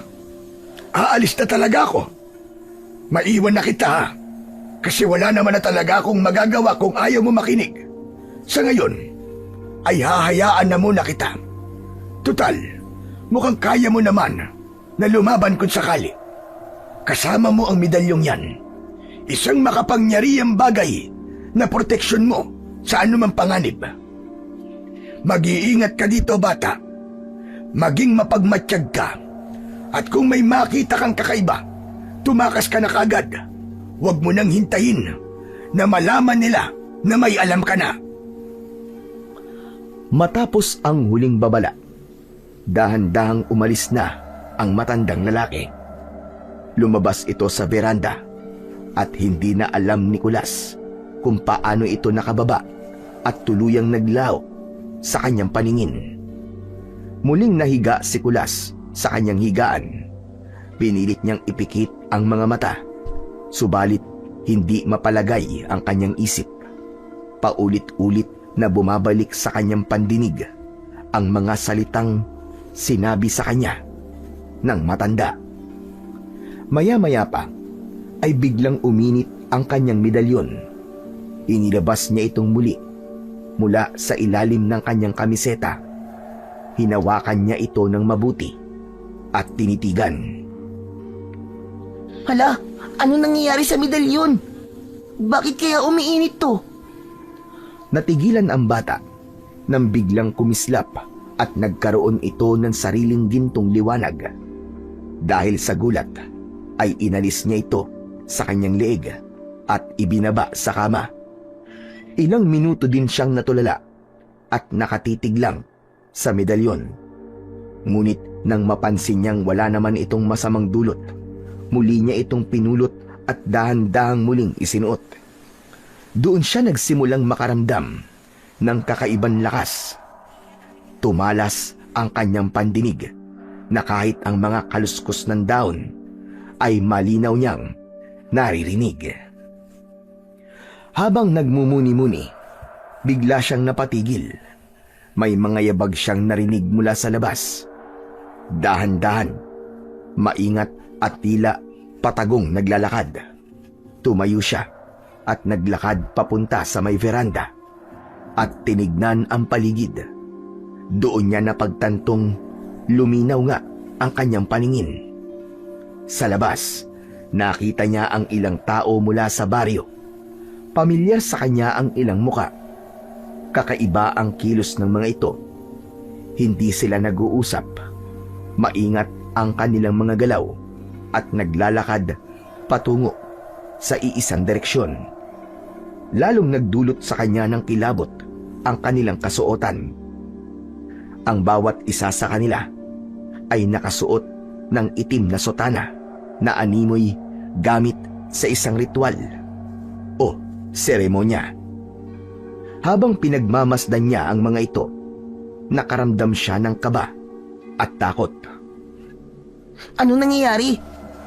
Saan sila papunta? Nagpasya siyang sundan ang grupo. Tahimik siyang bumaba ng bahay at naglakad ng dahan-dahan. Nagtatago siya sa likod ng mga puno o sa matataas na damo habang sinusundan niya ang mga ito. Hanggang sa nakarating sila sa may paanan ng bundok. Habang palalim ng palalim ang gabi, mas lumalakas ang naririnig niyang tila sa bayang pagdarasal o pag-oorasyon. Ang mga boses ay parang nanggagaling sa ilalim ng lupa. Ramdam niya ang takot, pero nagpatuloy pa rin siya. Maya-maya pa ay nakarating sila sa isang malawak na clearing sa gitna ng gubat. Doon bumungad sa kanya ang isang malaking kuweba. Ang bungad ay napapalibutan ng mga sulo at naglalagablab na apoy. Diyos ko, ano kayang meron sa loob ng kuwebang ito? Hinakbang niya ang kanyang paa upang mas lalong makalapit. Pero biglang may humablot sa kanya. Mula sa dilim, isang malakas na kamay ang agad na tumakip sa kanyang bibig. Kaya hindi siya makasigaw. Ako to, bata! Ako to! Huwag kang maingay! Binitiwan ni Mang Hilario ang bibig ni Kulas. Ano? Ikaw na naman? Ako nga. Hinaan mo lang ang boses mo. Ano bang ginagawa mo rito? Gusto mo na bang mamatay? Hindi po. Gusto ko nang naman malaman kung anong meron po sa loob. Bakit po sila pumasok sa malaking kuweba na yan? Hindi pwede. Hindi ka pwedeng pumasok dyan. Ha? Eh bakit naman po? Kilala naman po nila ako. Hindi po nila ako sasaktan. Lalo na't alam nilang kay Senyora ako nakatira. Delikado sa loob niyan. Ang mga taong nakita mo na pumasok dyan, hindi sila basta tao. Tulad ng palagi kong sinasabi sa'yo, mga aswang sila at matagal ko na silang minamanmanan. Natahimik bigla si Kulas. Nakita niyang seryoso talaga ang matanda habang sinasabi ang mga katagang yun. Nagsasagawa sila ng ritual sa loob ng kuwebang yan. Diyan nila pinapalakas ang kanilang kapangyarihan at higit pa ron, diyan sila kumakain ng laman ng tao o ng mga hayop. Ano po? Laman ng tao? Oo, bata, laman ng tao. Ang kuweba na yan, ang pugad ng kasamaan nila. Kung papasok ka, hindi ka na makakalabas ng buhay panigurado. Kaya't pakiusap, magtago ka na lang. Makalipas ang ilang sandali ng nakakabinging katahimikan, nagsimula ng lumabas ang mga pumasok sa kuweba. Nanatiling nakakubli si Kulas at si Mang Hilario. Nakaluhod sa makapal na damuhan. Napasinghap si Kulas nang makita ang mga ito. Hindi na tao ang lumalabas sa kuweba, kundi mga nilalang na may nakakatakot na anyo. Ang kanilang mga kuko ay matutulis at mahaba. Ganon din ang kanilang mga pangil at dila. Kakaiba ang kanilang lakad. Medyo nakuba ang kanilang mga likod. Maitim at mabalahibo ang kanilang katawan. At ang kanilang mga mata, kasing pula ng dugo. Diyos ko, totoo nga ang sinabi nyo. Yan ang sinasabi ko sa'yo. Siguro naman ngayong nakita mo na, makikinig ka na sa akin. Hindi na nakasagot pa si Kulas sa matanda. Biglang lumitaw mula sa loob ng kuweba ang isang babaeng puno ng otoridad. Lahat ng mga aswang na naroroon ay nagbigay ng galang sa kanya. Diyos ko po! Si Senyora Katrina! Hindi makapaniwala si Kulas na nakikihalubilo ang babae sa mga ganitong klase ng nilalang. Ngunit ang mas ikinagulat niya ay nang biglang nagbago ang anyo nito. Siya mismo, ang babaeng kumupkup sa kanya, nagpakain at nag-aruga ng halos ilang araw, ay pinuno pala ng mga aswang. Ang kanyang anyo ang pinaka nakakatakot sa lahat. Ang pinunong ito ay may katawang mahaba at payat na halos kasing taas ng puno ng nyog. Ang kanyang balat ay kulay abo at kulubot. Ang kanyang mga kuko ay singhaba ng mga itak na kumikislap kapag natatamaan ng liwanag ng buwan. Ang ulo niya ay hugis tao pa rin, ngunit may mahaba siyang sungay at mula sa kanyang bibig lumalabas ang dila na parabang sa ahas. Ang kanyang mga mata ang pinaka nakakatakot sa lahat. Malalaki ito at napakapula. Ang kanyang tinig ay basag at mababa, parang nanggagaling sa hukay. At sa kanyang bawat pagakbang, naririnig ang lagutok ng kanyang mga buto. Tumayo ito sa gitna nila. Mga kasama, nalalapit na ang oras. Malapit na magpakita ang bilog na buwan. Lahat ng naroroon ay biglang nagdiwang. Sumigaw sa galak, subalit hindi si Kulas. Mas lalo pa siyang pinanghinaan nang makita niyang nasa tabi ng mabangis na halimaw si Dodoy. Sa wakas, Mama! Malapit na naman ang oras ng kasayahan! Tama ka, anak. Pero bago yon, may pagsasaluhan muna tayo ngayong gabi. Ano po yun, Mama? Ang traidor! Mula sa loob ng kuweba ay inilabas ang isang baboy ramo na may hindi pangkaraniwang laki. Ang hayop ay nakatali ang 4 na paa. 4 na malalaking aswang ang bumuhat dito, palapit sa senyora. Inihiga nila sa lupa ang hayop. Maya-maya pa, lumapit ang isa pang aswang na may dalang palakol. Sige! Ihanda na ang hapunan! Walang pag-aalinlangan na hinawakan ng aswang ang palakol at buong lakas na pinalakol ang ulo ng baboy ramo. Sa isang iglap, tumigil ito sa pag-ungol at pagsigaw. Agad na kumalat ang kulay itim nitong dugo sa lupa. Si Dodoy ay halos mapatalon sa tuwa.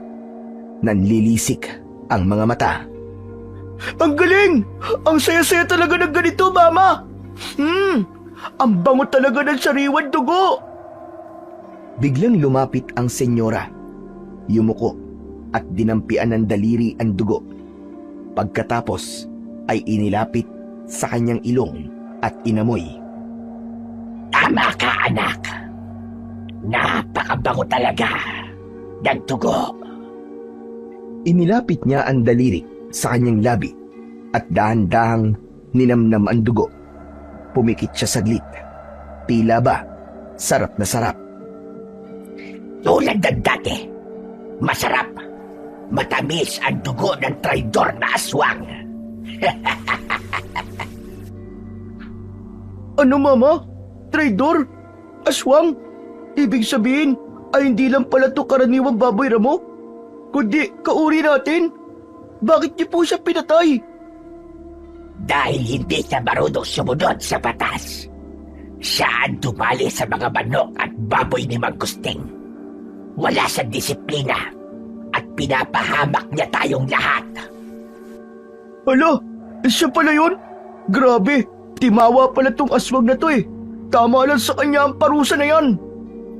Oo, timawa talaga. At ngayong gabi, ginawa ko siyang halimbawa. Tandaan niyo ito. Walang aswang ang pwedeng mameste sa hindi niya pag-aari. Ang ginawa niya ay katraidoran, kaya kamatayan ng kapalit. Ano? Kayong lahat? Narinig niyo ang sabi ng mama ko. Ganito ang kaparusahan sa magtatraidor. Naghiyawan ng ibang aswang bilang pagsang-ayon sa kanilang pinuno, habang patuloy na dumadaloy sa lupa ang maitim na dugo ng kanilang dating kasamahan. Sige na! Kainin na ang karne ng traidor! Ito na ang magiging hapunan natin ngayong gabi!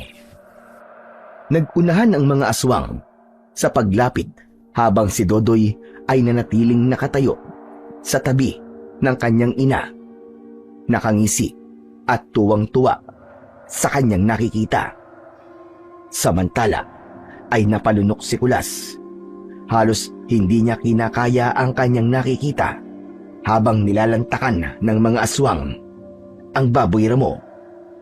Ilang sandali pa, ang senyora ay muling bumalik sa tao nitong anyo at inakbayan ang kanyang anak. Malapit na ang bilog na buwan, Mama. Malapit na naman tayong makatikim ng pinakamasarap na karne. Tama ka, anak. Kaya lang, ay payat pa naman siya. Pagbutihan mo ang pag-uutos sa batang yon. Kailangan ay kumain siya palagi ng madami para siya ay lumusog. Kung hindi siya tataba, aba, baka hindi umabot yon sa ating bituka. Pero sa akin, Mama, okay lang po. Kahit hindi siya tumaba. Kahit payat siya, masarap pa rin yun. Maski konting laman lang, basta makatikim lang ulit ako ng laman ng tao. Oo, anak. Makakatikim ka na ulit. Huwag kang mag-alala. Yes! Mabuti naman po. Hindi ko na kayang pigilan ang sarili ko eh. Ang sarap isipin ng dugon dumadaloy mula sa leeg niya. Biglang nag-iba ang tindig ng bata. Napayuko ito ng konti habang hawak ang tiyan na tila ba gutom na gutom. Naglalaway ang kanyang bibig. Ang kanyang balat ay nagsimulang pumutla at ang kanyang mga mata ay hindi kulay pula kundi purong itim. Ang kanyang mga kuko ay humaba tulad ng iba. Ngunit bago pa tuluyang magbago ng tuluyan ang kanyang anyo, biglang sumigaw ang senyora. Tama na yan. Dodoy, wag ngayon. Hindi pa oras. Natigilan ang batang aswang. Ang matutulis niyang kuko ay bahagyang bumalik sa dati hanggang sa ang kanyang anyo ay bumalik na sa pagiging tao. Mama, parang di ko na kaya. Parang gusto ko na eh. Nagugutom na ako. Lumapit ang senyora. Mariing hinawakan ang kanyang balikat. Konting tiis na lang, anak. Malapit na. Malapit na. Sandaling napangisi si Dodoy. Pinahid niya ang pawis sa kanyang muka at saka huminga ng malalim at sunod-sunod. Unti-unti, kumalma siya. Napatingin si Kulas sa kanyang kasamang matanda. Kita sa mukha niya ang labis na pangamba at gulat. Hindi niya akalaing ang batang itinuring niyang isang kaibigan ay isa palang halimaw. Ang lahat ng ipinapakita ng mga ito sa kanya ay huwad at pakitang tao lamang. Tumakas na po tayo dito. Hindi pa pwede ngayon. Kumalma ka muna at huwag magsalita. Kailangan nating hintayin na makaalis sila bago tayo tumakas. Biglang napayuko si Kulas nang makitang biglang lumingon sa direksyon nila ang isang aswang. Mabuti na lamang at biglang nagsalita ang senyora. Naagaw nito ang atensyon ng halimaw. Maya-maya pa, nagsimulang umalingaw-ngaw ang sabayang pag-alulong nila. Malakas, matinis at tila nakakayanig ng paligid. Ang tunog ay parang daing ng mga nilalamon na kaluluwa. Pagkatapos nito, nagsimulang isa-isa na silang nagsipag-alisan at umuwi sa kani-kanilang mga bahay. Ang maingay na paligid kanina ay biglang nilamon ng kakaibang katahimikan. Nang masiguro na wala na ang mga aswang, ay lumabas na sila sa kanilang pinagtataguan. Kulas, ano ng plano mo ngayon? Babalik ka pa ba doon? Hindi na po. Alam ko na po ang totoo. Hindi ko na po kayang pagkatiwalaan kahit isa sa kanila. Mabuti naman at natuto ka. Kung ganun, kailangan na nating umalis habang may pagkakataon pa. Tumango si Kulas at sabay silang naglakad. Ngunit sa mismong pagtalikod nila, biglang lumitaw sa kanilang harapan si Dodoy. Kulas, ano ginagawa mo dito? Bakit mo kasama ang matandang yan? Dahan-dahang lumapit si Dodoy. Huwag kang lalapit. Lumayo ka. Bakit? Takot ka sa akin? Hindi naman kita sasaktan ah. Dodoy, parang awa mo na. Tigilan mo na kami. Hayaan mo na kami makatakas. Hindi pwede, Kulas eh. Hindi pwedeng mawala ka. Ikaw ang magiging espesyal naming handa sa kabilugan ng buwan. Diyan ka lang. Sinabi ko na sa'yo huwag kang lalapit ha. Wala kang makukuha sa akin. Ang tapang mo ah. Pero kita ko sa mga mata mo, nanginginig ka na sa takot. Oo, natatakot ako. Pero mas matindi ang pagkamuhi ko sa ginawa nyo. Mga halimaw kayo! Mga halimaw! Halimaw? Tama ka, Kulas. Pero alam mo bang masahol pa ako sa sinasabi mong halimaw? Ha? Anong ibig mo sabihin, Dodoy? Matagal na akong di nakakakain ng karne ng batang katulad mo, Kulas. Lahat ng batang naliligaw dito sa amin, nais ko lang malaman mo na ako ang pumatay sa kanila. Ako ang unang tumitikim sa kanilang dugo. At ako din ang kumakain ng kanilang puso. Hayop ka, Dodoy. Napakasama mo. Isa kang demonyo. Ikaw! Ikaw ang pumatay sa apo kong si John! Ah! Lolo ka pala ni June. Oo, ako nga. Ako ang pumatay sa kanila. At sa bawat batang napapatay ko, nagkakaroon ako ng tropeyo. Tropeyo? Oo, ang mga manikang kahoy na nakita mo, yun ang mga tropeyo ko. Bawat manika, may pangalan ng batang pinatay ko. Hayop ka. Hindi ka tao. Tama ka, hindi naman talaga ako tao eh. At ikaw, Kulas, hindi ka pwedeng umalis. Dahil ikaw ang magiging paborito kong tropeyo. Walang makakalabas dito ng buhay. Mabilis na nagbago ng kanyang anyo si Dodoy. Naging mabangis itong aswang at diretsong sinugod nito si Kulas. Ngunit naging maagap si Mang Hilario. Agad niyang hinugot ang kanyang gulok at hinarap si Dodoy. Kulas! Tumakbo ka na! Ako nang bahala dito! Bilisan mo! Po, hindi pwede. Hindi ko po kayo iiwan dito, Tatang. Agad na naglaban si Mang Hilario at ang batang aswang. Malakas ang banggaan ng gulok at ang matatalim na kuko ni Dodoy. Ngunit makalipas ang ilang sandali, napansin ni Kulas na hirap ang matanda.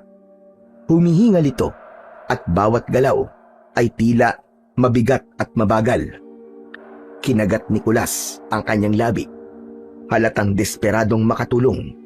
Ngunit wala siyang sandata, kaya hindi siya makakilos. Hanggang sa naalala niya ang palakol na nakita niya kanina sa loob ng kuweba. Ang palakol na ginamit pampatay sa kasamaan ng mga aswang. Oo nga pala. Ang palakol. Kailangan ko makuha ang palakol. Dali-dali siyang tumakbo, papasok sa madilim na kuweba.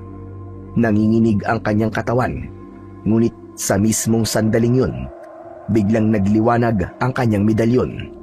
Inilabas niya ito sa loob ng kanyang kamiseta, at ang liwanag nito ay sapat na para makita niya ang kaloob-looban ng kuweba. At ang liwanag nito ang isang himalang nagbigay sa kanya ng kakaibang lakas.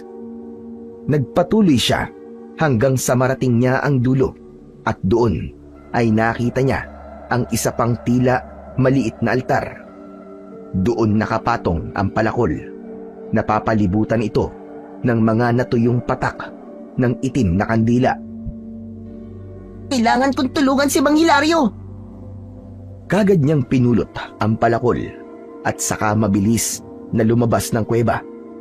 Pagdating niya, nakita niyang halos nakaluhod na ang matanda sa harap ng batang aswang. Walang pag-aalinlangan na sinugod niya si Dodoy. Itinaas niya ang palakol at buong lakas na pinalo ito sa katawan ng kalaban. Bumagsak ito at nagsisisigaw sa sakit nang tamaan ang kanyang kanang braso. Agad na tumagas doon ang kanyang dugo. Sa pagkakataong yun, ay biglang may lumitaw na ibang aswang.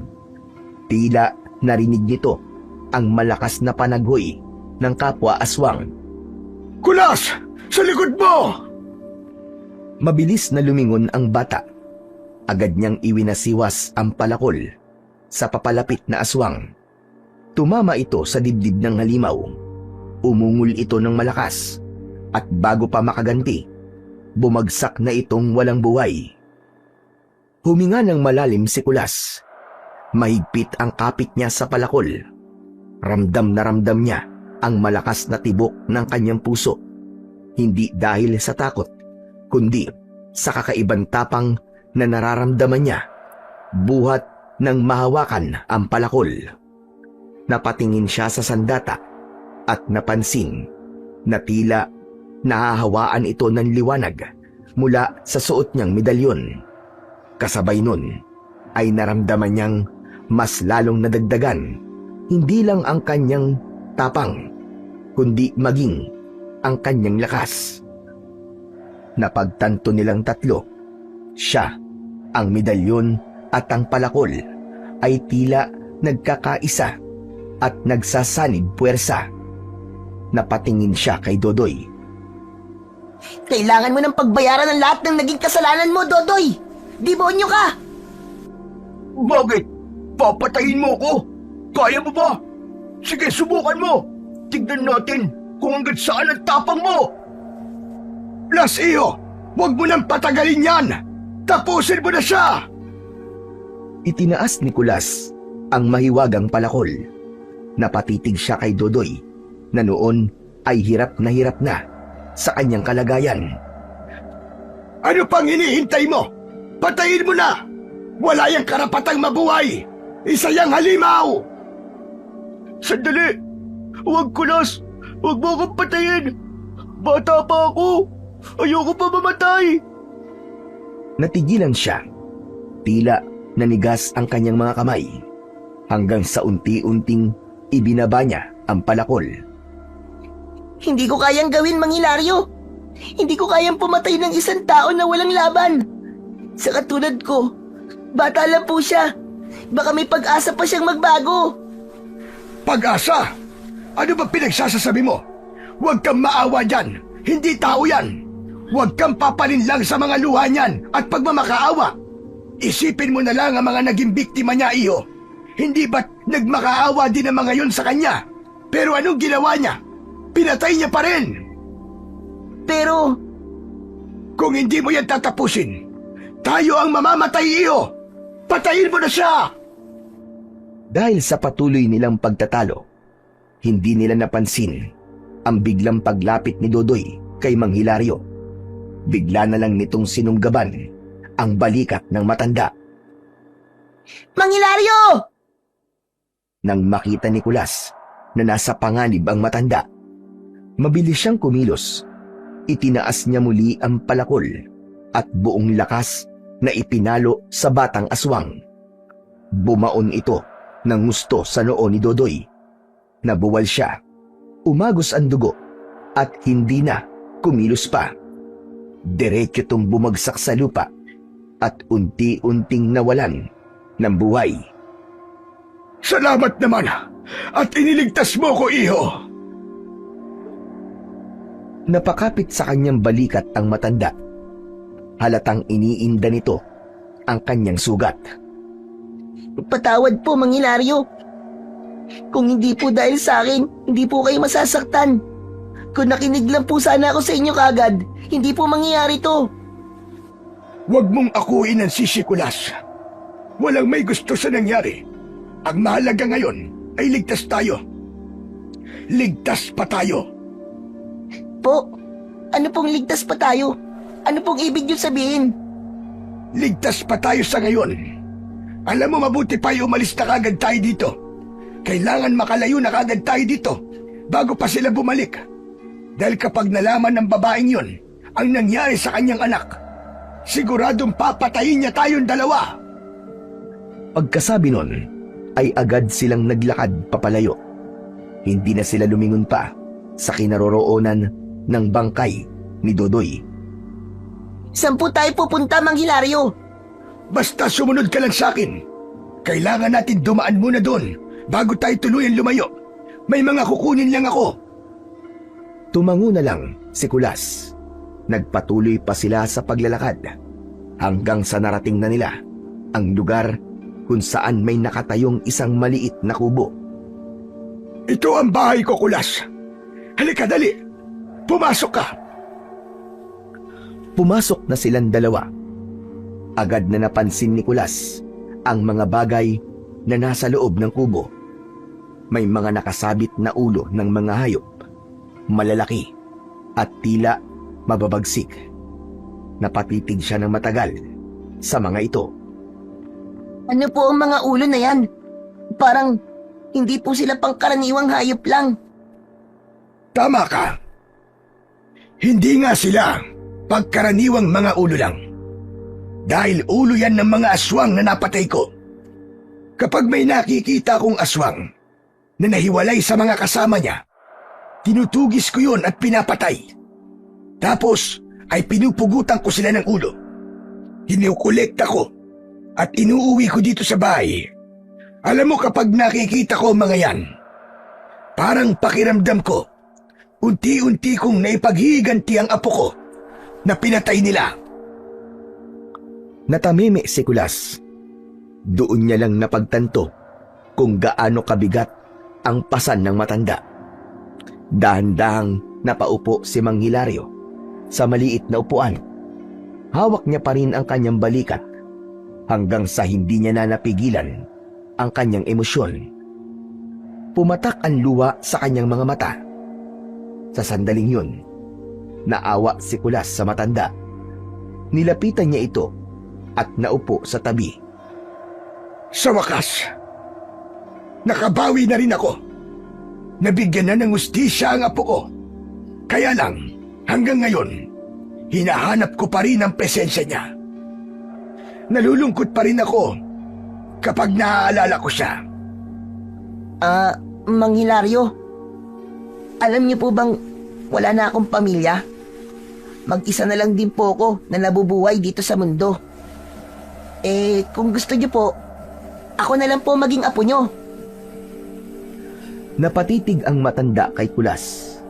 Saglit siyang natigilan, pero maya-maya pa, sumilay ang ngiti sa kanyang labi. Aba, oo naman. Pwedeng-pwede iyo.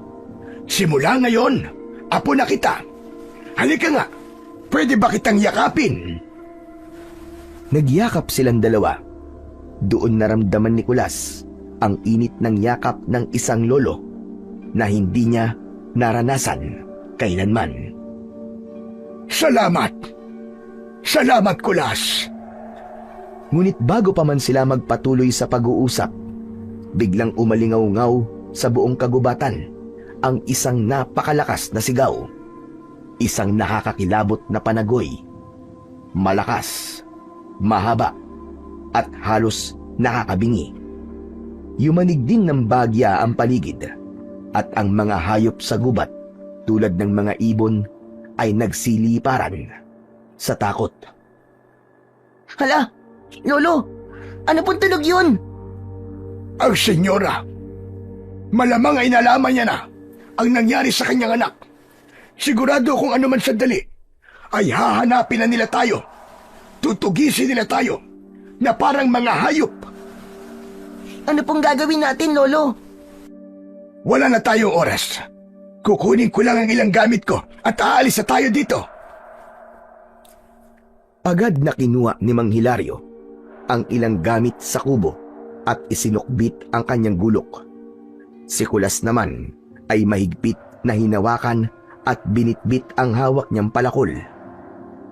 Ramdam nilang pareho ang panganib na paparating. Lumabas sila ng kubo. Mabilis ang kanilang mga akbang at halos takbuhin nila ang madilim na daan palabas ng gubat. Tahimik ang mga naunang araw ni Mang Hilario at Kulas sa baryo na kanilang pinagtaguan. Nakahanap sila ng isang maliit na inuupahang kubo malapit sa may palengke. Namuhay sila na parang ordinaryong tao lamang. Si Mang Hilario ay naglalako ng mga gulay at prutas, samantalang si Kulas naman ay tumutulong sa pag-aayos ng mga gamit at paminsan-minsan ay nagbubuhat para sa mga kapitbahay kapalit ng konting kita. Para sa kanila, paraiso na ang ganong katahimikan. Wala nang humahabol sa kanila, aswang man o mga pulis. Ngunit isang hapon, habang si Kulas ay abala sa pag-aayos ng mga panggatong sa labas ng kanilang inuupahan, biglang dumating si Mang Hilario, pawis na pawis at hingal na hingal. Kulas, may masama akong balita sa iyo. Bakit po? Ano po nangyari? Hindi pa rin sila tumitigil sa kanilang kasamaan. Po? Sino po? Ang mga aswang. Alam mo, usap-usapan kanina sa palengke na may bata raw na nawala kagabi. At sabi ng mga saksi, aswang daw ang nakakuha. Mga aswang? Nakaabot na po sila dito? Natuntun na po kaya tayo? Sa palagay ko ay hindi pa. Pero, patuloy pa rin sila sa kanilang masasamang gawain, Kulas. Ayaw talaga nilang tumigil. Lolo, mukhang kailangan na po yata natin silang harapin. Ano? Pero Apo, Lolo, alam ko po pagod ka na. Ako man po, gusto ko na sanang mabuhay ng tahimik. Pero kung totoo man na muling pumapatay na naman ang inosenteng bata ang mga aswang, hindi pwedeng wala po akong gawin. Hinawakan ni Kulas ang kanyang medalyon at tinitigan ang palakol na nakalagay sa tabi ng pintuan. Babalik po ako doon. Haharapin ko sila. Hindi ako makakapayag na mangyari pa sa iba ang mga naranasan natin. Natigilan si Mang Hilario, ngunit nakita niya sa mga mata ni Kulas ang apoy ng determinasyon.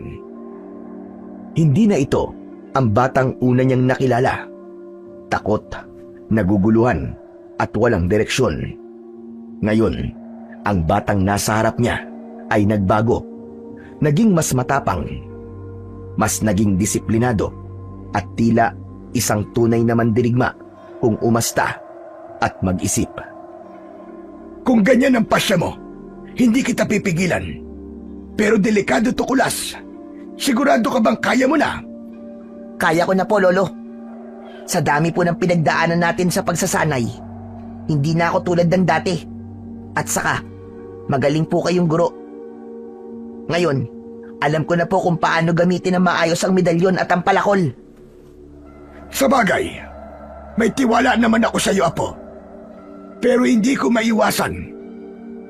Kinakabahan pa rin ako. Oh, bakit ka natatawa? Ngayon ko lang po kasi naisip, lahat ng gamit kong panlaban sa mga aswang, puro galing sa nakaw. Ano ka mo? Abay, ano bang ibig mong sabihin? Yung palakol po, gamit yun ng mga aswang para parusahan ng mga nagtatraidor sa kanila. Ninakaw ko lang po sa kuweba. Tapos to pong medalyon, ito po ang dahilan kung bakit po ako napadpad nun sa baryo nila. Kasi ninakaw ko rin po ito. Ano ka mo? Akala ko ba galing yan sa lolo mo? Hindi po.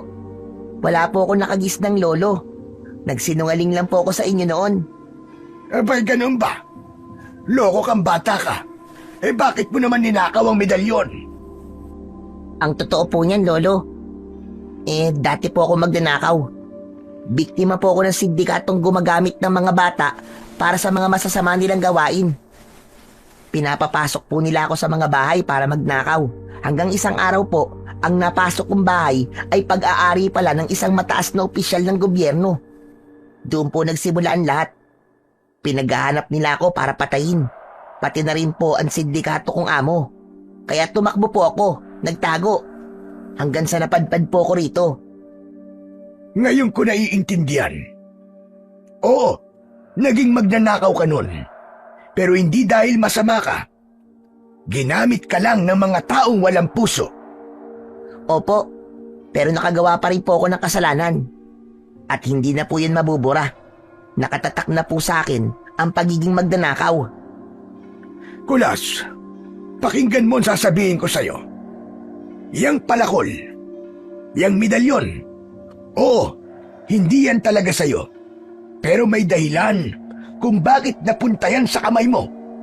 Hindi aksidente ang lahat. Anong dahilan, Lolo? Para magbigay ng kapangyarihan? Para makapatay ng mga aswang? Hindi lang basta kapangyarihan na po. Yan ang paraan ng Panginoon para ilayo ka sa landas ng kasamaan. Binibigyan kanya ng pagkakataon na magbago, na patunayan na hindi ka lang batang ginagamit ng iba, na ikaw mismo kaya mong piliin kung ano ang tama at kaya mong maging bayani. Bagyang napatango si Kulas. Nakaramdam ng bigat at pananabik. Kung totoo po yan, Lolo, hindi ko nasasayangin. Gagamitin ko po ang mga bagay na to para makagawa po ng mabuti, para mailigtas sa mga nangangailangan, para matigil na rin po ang sakit na dulot ng mga halimaw na yon. Ngumiti si Mang Hilario. Bakas ang pag-asa sa kanyang mga mata. Aba, ayos ah! Magandang sinabi mo. Hayaan mo, ipagdarasal kita sa bawat hakbang mo. Hangad ko ang iyong tagumpay, Apo. Salamat po, Lolo. Lumapit si Mang Hilario at marahang hinawakan ang balikat ni Kulas. Kung tutuloy ka, sasama ako sa'yo. Hindi kita pababayaan, Kulas. Huwag mong isipin na mag-isa ka sa laban na to. Ngunit bahagyang nag-alala si Kulas at napatingin sa matanda. Pero Lolo, baka naman po mapahamak kayo. Hindi ko po mapapatawad ang sarili ko kapag may masamang nangyari sa inyo dahil po sa laban na to. Tumawa ng mahina si Mang Hilario at puno ng tapang ang tinig. Hindi ako takot mamatay, Apo. Sa tanda ko ba namang ito? Marami na akong nakitang iba't ibang uri ng kasamaan. Isa pa, mas gugustuhin ko pang mamatay na lumalaban kaysa manahimik habang sinisira ng mga halimaw ang ating buhay. Pero Lo, Wala ng pero-pero, Apo. Magkasama nating tatapusin ang kasamaan ng mga nilalang na yon. Hindi ka mag-iisa. Tandaan mo, kahit anong dilim, basta't may iisang paniniwala at tapang, kaya nating gapiin ang kasamaan. Habang naghahanda sina Mang Hilario at Kulas, biglang may dumating na mga tao na naging kaibigan nila sa baryong yun.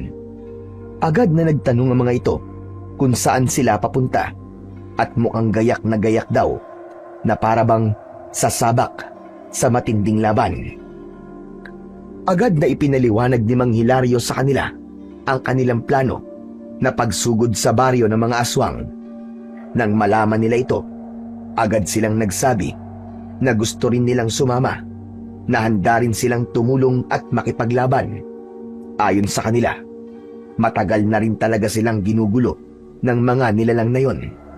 Isa sa kanila ang nagsabing noon daw ay dinukot ng aswang ang kanyang kapatid, si Ana, at hindi na ito nakabalik sa kanila. Sa sandaling yon, naging malinaw na hindi lamang laban ni Mang Hilario at Kulas ang kanilang haharapin, kundi laban ng lahat. Laban ito para sa hustisya at para sa mga buhay na nawala sa kamay ng mga aswang. Agad silang nagsipaghanda. Bawat isa'y may dalang sandata. May nagbitbit ng matatalim na itak. May hawak na sibat at meron ding mga armas na maaari nilang ipantapat sa mga halimaw. Nang nakahanda na ang lahat, sabay-sabay nilang inilapag ang kanilang mga sandata sa lupa.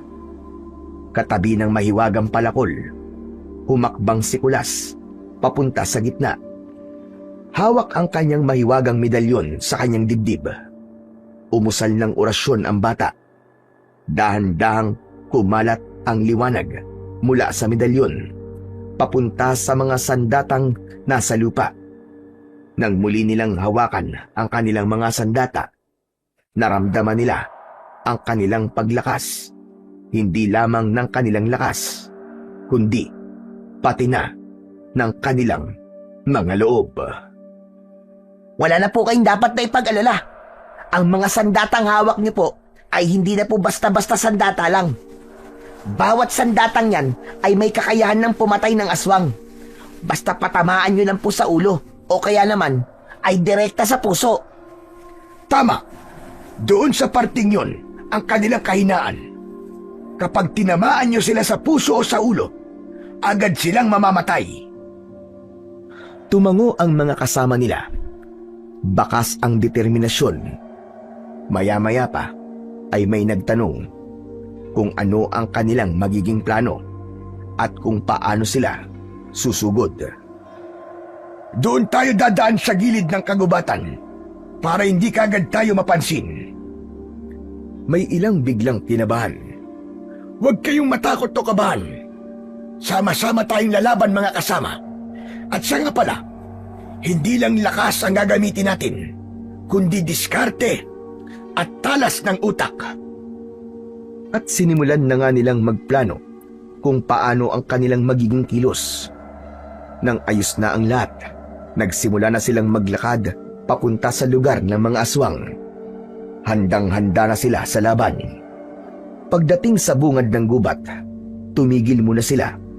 Tahimik ang paligid, pero ramdam nilang may kakaibang presensya ng nilalang na nagmamasid sa kanila. Agad na kumilos si Kulas at Mang Hilario. Sa talas ng pandinig at paningin ng bata, nakita niya ang isang nakakubling aswang. Bigla itong sumugod sa mga tao. Ngunit bago pa may masaktan, mabilis na nakakilos ang isa sa kanila. Nataga niya sa ulo ang aswang. Bumagsak itong wala ng buhay. Napatunayan nilang totoo ang kapangyarihang taglay ng kanilang mga armas. Lalo silang tumapang at mas naging determinado din na marating ang pugad ng mga aswang. Nagpatuloy sila sa kanilang paglalakad sa gubat hanggang sa makarating sila sa bungad ng baryo. Abala ang mga tao sa paligid, ni hindi nila napansin ang kanilang pagdating. Lolo, bakit ganito?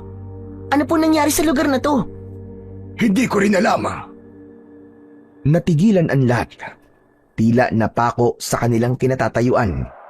Ang baryo na dati ay parang ordinaryong lugar lang, ngayon ay nagmistulang isang lugar ng kamatayan. Ang mga kubo ay sira-sira, ngunit ang mas nakapagbigay ng kilabot sa paligid ay ang mga nakasabit na kalansay ng tao at mga bangkay ng hayop na nakatusok o nakapulupot sa mga kawayan. Nakahanay ito sa gilid ng daan. Ang ilan sa mga bungo o katawan na nakalagay doon ay parang bago pa lamang. May mga bakas pa ng dugo at buhok na nakadikit. Ang hangin ay mabaho. Amoy nabubulok na laman. Nakakasulasok. Isa sa kasamahan nila ang biglang nagsuka, dahilan upang mabaling ang tingin ng mga tao sa paligid. Umalulong ang mga aswang. Naging alerto silang lahat nang mabunyag na sa kanila ang pagdating ng grupo ni Kulas. Ang mga aswang na nasa loob ng bahay ay lumabas at naganda. Nagbago ang kanilang mga anyo sa pinaka nakakatakot nilang mga itsura. Ilang sandali pa ay dumating na rin ang senyora. Nang makita si Kulas, bigla itong nanggalaiti sa galit. Ikaw na bata ka! Ikaw ang pumatay sa aking anak! Bakit mo ginawa yon? Ginawa ko yon dahil yun ang alam kong tamang gawin. Alam mong hindi inosente si Dodoy. Isa siyang masamang nilalang na pumapatay ng mga bata. Maraming buhay ang nawala ng dahil sa kanya. At kung buhay pa siya, mas marami pa siyang papatayin.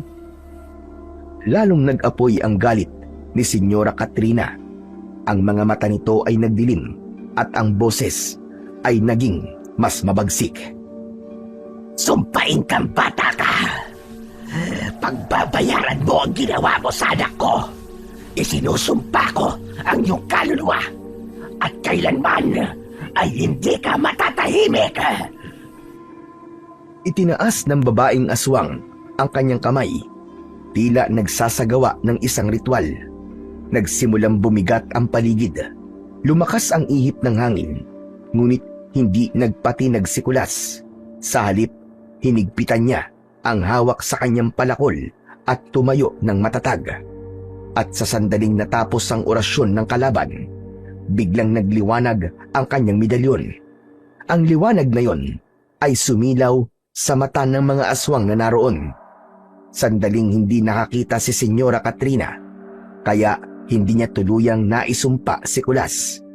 Nang humupa ang liwanag, uulit sana siya ng orasyon, pero hindi na siya pinagbigyan ng mga kasama ni Kulas. Sinugod ng mga ito ang ibang aswang na naroroon.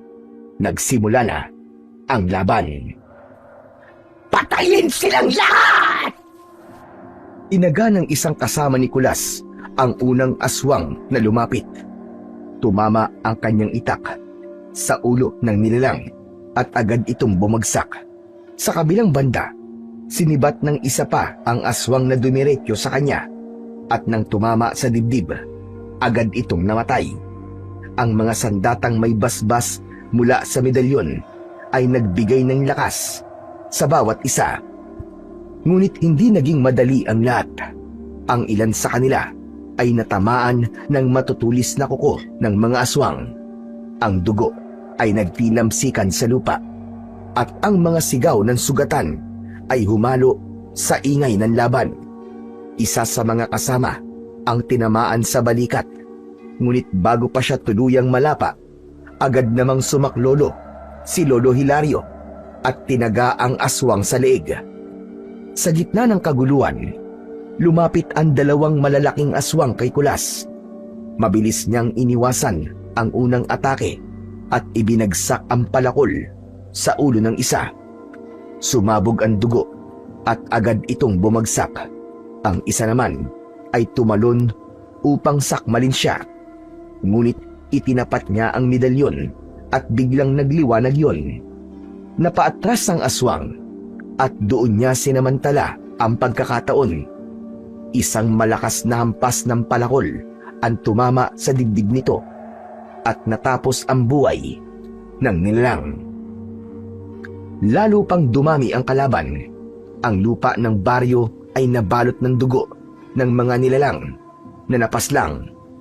Ang ilan sa mga kasama ay nabuwal, sugatan o wala ng buhay. Ngunit kahit ganun, patuloy pa rin silang lumaban. Ang tapang at galit ay nagbigay sa kanila ng karagdagan lakas. Samantala, nakatayo sa malayo ang senyora. Pinagmamasdan ang nangyayari. Nang makita niyang unti-unti silang natatalo, sumigaw siya at sumugod kay Kulas mismo. Ang kanyang katawan ay nagbago. Mas lalo siyang lumaki. Ang mga kuko niya ay mas sumaba. Tumalon ang senyora at sinakmal siya. Ngunit nasalag niya ng palakol. Ang lakas ng kanilang banggaan ay umalingaw-ngaw sa paligid. Sinubukan siyang sakalin ng senyora, ngunit biglang lumiwanag ang kanyang medalyon. Ang liwanag na yon ay dumaloy papunta sa palakol at lalo itong kumislap. Mabilis na inatake ni Kulas ang senyora. Tinamaan ito sa braso at halos maputol yun. Nagsisisigaw ang nilalang, ngunit hindi pa rin umatras. Tinangkang sakmalin si Kulas sa leeg, ngunit naiwasan niya yun at itinarak niya ang palakol sa dibdib nito. Hindi pa rin tuluyang bumagsak ang senyora at lalo pang nagngit-ngit sa galit. Sa puntong yun, lumapit si Mang Hilario at sumigaw upang bigyan si Kulas ng lakas ng loob. Kulas! Huwag kang bibitiw! Tapusin mo na siya! Ito na ang katapusan mo, senyora! Lumapit siya sa senyora at pinalakol ang ulo nito. Kasabay ng huling sigaw, bumagsak ito sa lupa at nawalan ng buhay. Wala na sila! Tapos na ang kalbaryo natin! Napabuntong hininga si Kulas nang marinig ang sinabing yun ni Mang Hilario. Pagkaraan ng ilang sandali ay biglang napangiti. Napagtanto niyang sila ang nagwagi sa gera. Nanalo sila dahil sa kanilang pagkakaisa. Nagwakas din ang kasamaan ng mga aswang na yan na matagal nang nagpapahirap sa atin. Nakamit na natin ang hustisya, mga kasama! Nilisan nila ang baryo ng mga aswang. Inilibing nila ang mga bangkay na naroon at inalis ang lahat ng bakas ng karahasan. Sinunog nila ang lahat ng mga kabayan upang tuluyang mawala ang alaala ng dilim na bumalot doon. Pagkalipas ng ilang taon, doon na piniling manirahan ng maglolo kasama ang iba pang mga taong lumipat sa baryo. Doon sila nagsimula ng panibagong buhay. Sa gitna ng lahat ng ito, naging haligi ng pagbangon si Kulas para sa lahat ng mga nakatira sa baryo na yon. Ang batang dating gala at ginamit ng kasamaan, ngayon ay tinitingala bilang tagapagtanggol ng baryo. Sa bawat araw na nagdadaan, natututunan ng mga tao na hindi siya isang batang mandirigma lang, kundi isang simbolo ng pagbabago at pag-asa. Samantala isang gabi, habang nakaupo si Kulas sa gilid ng baryo at pinagmamasdan ng mga bituin, hawak niya ang kanyang medalyon at palakol. Wala na itong mga liwanag, pero dama niya na nananatili pa rin ang kanilang kapangyarihan. Isang kapangyarihan na hindi naghahasik ng takot, kundi nagpapaalala na ang kabutihan ang tunay na sandata laban sa kasamaan, at ang pagkakaisa, gaano man kaliit, kapag pinagsama-sama ay nagiging isang malakas na puwersa na walang makakatalo.